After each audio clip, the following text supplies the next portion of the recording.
Good morning everyone. पता नहीं किसी कंट्री में तो मॉर्निंग हो ही रही होगी। My name is Krishna and I am 6 feet 2 inches tall. और मैं इतना टॉल हूँ कि जब भी कोई मुझसे इंटरव्यू में पूछता है कि आपको एक्सेल आता है, तो मैं उनसे हमेशा कहता हूँ कि मुझे डबल एक्सेल भी थोड़ा टाइट ही आता है।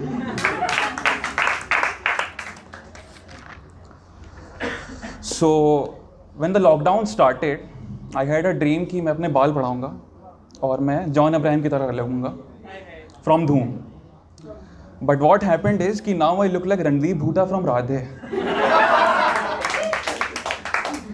अभी मैंने थोड़ा सा शेव कर लिया है, पर जब मैंने शेव नहीं किया था I use to look like Shaka from Dil Chale, Ajay Devgan. उसका एक डायलॉग है, शाका का बस चले तो सारे गांव के मंडप में आग लगाते हैं। तो मेरा भी मन हुआ कि चलो आज शाम को कुछ गुस्ताखी की जाए, किसी की शादी में जाके सच में बोला जाए। I mean it would be very cool कि आप किसी की शादी में जाएं, अजनबी है, और उसके बेटी के बाप से या बेटे के बाप से, जिससे भी आपका आमना सामना, उससे कहे अगर मेरा बस चले तो आपकी बेटी के मंडप में आग लगा दूँ।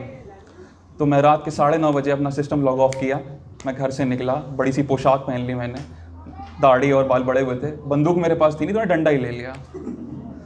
तो डंडा लेके मैं गया और रात का समय था, कोरोना था, इसलिए मुझे कोई शादी तो मिली नहीं, पर किसी की सगाई हो रही थी।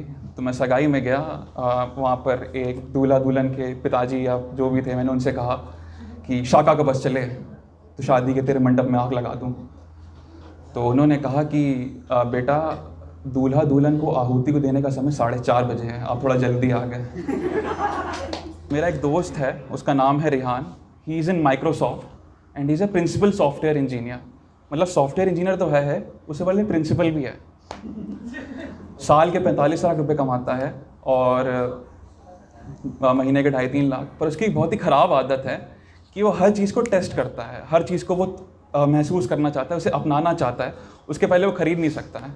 उसकी बात से मैं अग्री करता हूँ, पर कभी कभी मेरे साथ कुछ ऐसे हादसे हुए उसके साथ जो मैं आपके साथ बयां करना चाहता हूँ। तो पहला हादसा ये हुआ कि वो कार लेने गया, उसको कार अच्छी लगी, उसने कहा टेस्ट ड्राइव लेनी है। तो मैंने कहा ठीक है भाई, टेस्ट ड्राइव ले लो, बहुत अच्छी बात है। उसके बाद वो कपड़े लेने गया, मैंने कहा मुझे कपड़े लेने हैं। तो मैंने कहा भाई कपड़े ले लो। कहता नहीं मुझे ये रंग नहीं, ये रंग समझ में आ रहा है। तो मैंने कहा भाई तुझे जो रंग समझ में आ रहा है तू ट्राई करके देख ले, कहीं तुझे भी टाइट ना आ जाए मेरी तरह। तो उसने कपड़े भी ले लिए। उसके बाद मैं उसके साथ मॉल में होम टाउन गया। तो होम टाउन में उसे क्रॉकरी में कप लेने थे। तो वो उसने सेल्समैन को लगा था इधर आओ, कहता है काम करो, इस कप में पानी भी डालो और चाय भी डालो, मुझे चेक करना है। तो मैंने कहा मॉल से कप ले रहे हो, एक ही चीज़ डालो, पानी और चाय दोनों क्यों डाल रहे हो? तो कहता है अगर मैं पानी डालूंगा तो उससे विस्कोसिटी चेक हो जाएगी ताकि लीकेज ना हो, और चाय डालूंगा तो उससे दाग चेक हो जाएंगे ताकि ये मुझे समझ आ जाए कि पीने के बाद कहीं उसमें दाग ना लग जाए। मैंने कहा तुम जैम भी जो है ना ढक्कन चाट के लिया करो, कहीं ऐसा ना हो तुम्हारी भटकती हुई आत्मा का खून ना मिल गया उसमें। तो मैंने उससे पूछा कि भाई तुम्हें क्यों इतनी आफत है कि तुम्हें हर चीज़ टेस्ट करनी है और हर चीज़ तुम्हें अपनाना चाहता है? तो कहता है कृष्णा भाई प्रोग्राम चलाने से पहले ड्राई रन करने का अलग ही मज़ा है।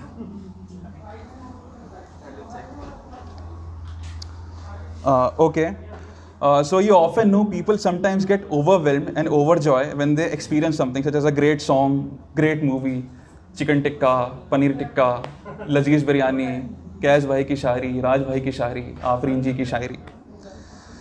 So I think and I believe that it is okay कि आप किसी चीज़ को सुन के ओवरजॉय या ओवरवेल्म्ड हो जाते हैं।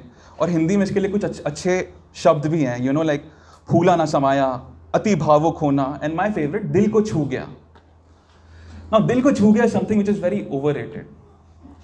कैसे ओवररेटेड मैं आपको बताता हूँ। अगर आप कोई गाना सुनते हैं तो उस गाने की कुछ पंक्तियाँ आपको ऐसा लगता है कि वो दिल को छू गई।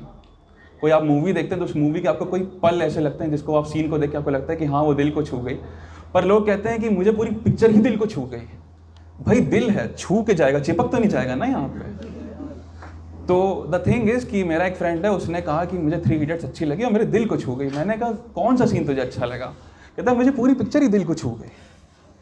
मैंने कहा उसमें एक सीन है जिसमें आर माधवन और आमिर खान शर्मन जोशी घर जाते हैं और उसकी माँ जो है रोटी बना रही होती है और एकदम से वो बेलन जो है उसके पापा के उसमें डाल देती है और उसमें चेस्ट के हेयर आ जाते हैं।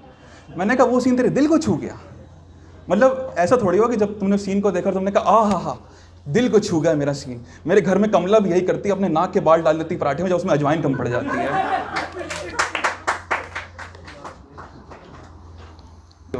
हर इंसान की एक निजी ज़िंदगी होती है, उसकी एक निजी पहचान होती है, जो उसका हक है, उसे कोई छेड़ नहीं सकता है। और इस बात से मैं एग्री करता हूँ। अगर आप रात में थक हार के घर आते हैं और उसके बाद घर पे भी आकर एक्सेल या पीपीटी पे काम करते हैं और रात के 2:30 बजे अगर आपका शक्तिमान देखने का मन करता है, तो मैं आपको जज नहीं करूँगा, ये आपका हक है। मैं खुद शक्तिमान देखता हूँ रात के 2:30 बजे और मुझे समझ नहीं आ रहा है कि अंधेरा कायम कैसे नहीं हो रहा है।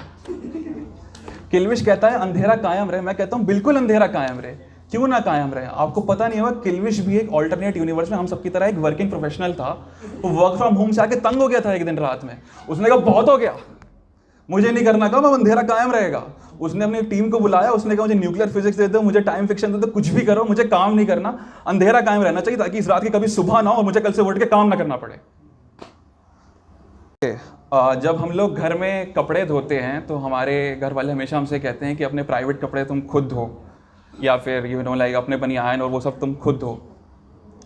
तो मैं उनकी बात से बिल्कुल एग्री करता हूँ। पर एक दिन मेरे जो पेरेंट्स हैं वो टेक्नो फंक्शनली कंजर्वेटिव हैं। तो एक दिन मैं अपने वॉशिंग मशीन में अपने चड्डी बनियान धो रहा था, तो मेरे घर वालों ने कहा नहीं नहीं, ये चड्डी बनियान वॉशिंग मशीन में मत डालो। तो मैंने कहा कि first of all I love my washing machine, it saves time, it is efficient, और वो धोते समय आवाज़ भी नहीं करती है। अब पर आप उससे ये कह रहे हो कि आप उसमें अपने प्राइवेट गारमेंट्स ना दो, it's something like you are making a relationship with the washing machine. अगर आप वॉशिंग मशीन में कपड़े डालते हो और वो आपसे ये थोड़ी कहती कि नहीं नहीं मैं तुम्हारे कच्चे नहीं धो सकती, I need my own life, I need my own privacy. तुम जब रात में सो जाते हो तो मैं उठ के यूट्यूब पे फेना के ऐड देखती हूँ। मैं फेना के ऐड देख के सोचती हूँ अरे कोई तो आए मेरे पानी के मोटर पे फेना तो डाले, ओए होए ये झागिया रंग, ओ हो ये Babli love, I love it. तो ऐसा नहीं होता है, क्योंकि इंसान प्राइवेसी की होती है और वॉशिंग मशीन की नहीं, क्योंकि वॉशिंग मशीन सिर्फ इंसान के लिए प्राइवेट होती है। एक और सुनाना चाहूँगा मैं आपको।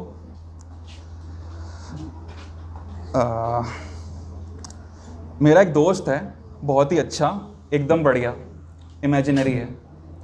उसका नाम विधान है। उसकी एक इमेजिनरी गर्लफ्रेंड है, उसका नाम विधि है। तो एक दिन क्या हुआ, सैटरडे की शाम थी और मतलब हम तीनों साथ में ही रहते थे। तो एक दिन क्या हुआ, हम लोग उठ गए। सैटरडे को उठते नहीं, मतलब हम 3-4 बजे उठते थे शाम को, उसके बाद 5-6 बजे नाश्ता करके फिर से सो जाते थे। तो उस दिन पता नहीं क्या हुआ, हम लोग 11 बजे उठ गए। तो हमने सोचा कि अब क्या करें, तो हम लोग मदिरा पान करने लग गए। मैं गांजा बोलने वाला था यहाँ पे, पर मुझे लग नहीं रहा मैं बोल सकता हूँ। तो हम लोग वहाँ पे मदिरा पान करने लग गए। हम लोग मदिरा पान पी के झूम गए। वो दोनों अपने में मस्त हो गए, मैं अपने में मस्त हो गया। एकदम से विधि के पिताजी आ गए।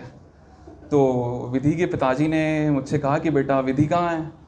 तो मैं उस समय भंटो रखा था। मैंने कहा आप हैं कौन, पहले तो आप मुझे ये बताइएगा, अगर आप मिंत्रा वाले हैं तो कल आइएगा, मुझे डिलीवरी नहीं चाहिए कोई। तो कहने लगे नहीं मैं विधि का बेटा। मैंने कहा नमस्ते अंकल। तो मैंने कहा कहते बेटा विधि कहाँ है। तो मैंने कहा वो अंदर है कमरे में, आप ज़रा जाके देख लीजिए। तो अंकल अंदर गए कमरे में और थोड़ा सा हैरान होकर बाहर आए, कहते बेटा ये क्या कर रहे हो। तो मैंने कहा अंकल विधि के विधान को आज तक कौन रोक पाया है। Thank you.